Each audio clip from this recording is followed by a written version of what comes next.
Tematik tema 7, subtema 2, indahnya keragaman budaya negeriku. Manfaat gaya listrik. Dalam kehidupan sehari-hari kita banyak memakai peralatan listrik. Bagaimanakah cara untuk mendapatkan listrik? Adakah peralatan di rumahmu yang menggunakan listrik? Dapatkah kamu menyebutkannya? Bagaimanakah peralatan itu dapat dinyalakan? Benda terdiri atas bagian-bagian yang lebih kecil. Bagian-bagian suatu benda sering juga disebut partikel. Bagian terkecil dari suatu benda yang sudah tidak dapat dibagi lagi disebut atom. Keberadaan listrik tidak dapat dilihat secara langsung.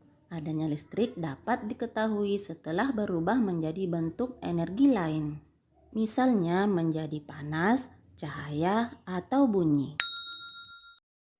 Pada dasarnya muatan listrik ada dua dan keduanya saling berlawanan. Jenis kedua muatan listrik adalah negatif dan positif. Muatan listrik negatif disebut elektron, sedangkan muatan listrik positif disebut proton. Jika kedua muatan listrik yang berlawanan bertemu akan terjadi daya tarik-menarik. Gaya tarik-menarik itu yang disebut dengan gaya listrik. Agar dapat memahami energi listrik, kamu harus memahami gejala kelistrikan. Mempraktikkan gejala kelistrikan. Tujuannya mengamati gejala kelistrikan.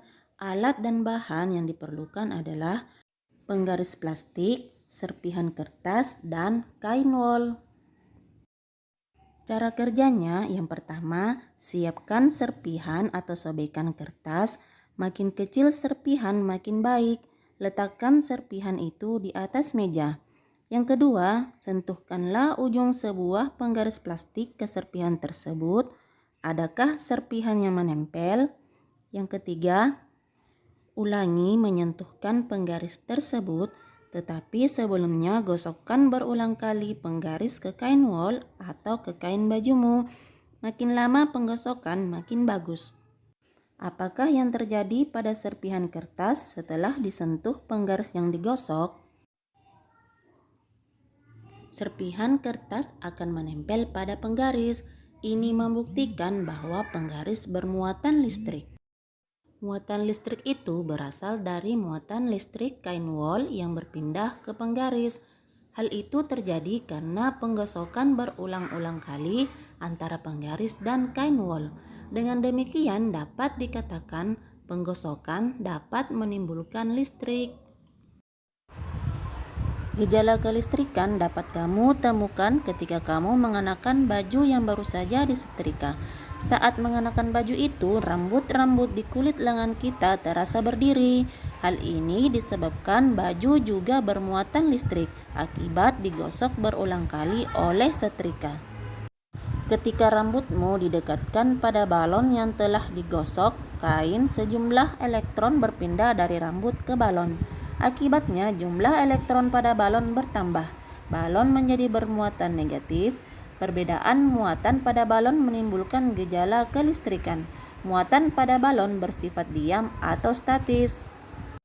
Listrik statis adalah energi yang dikandung oleh benda yang bermuatan listrik.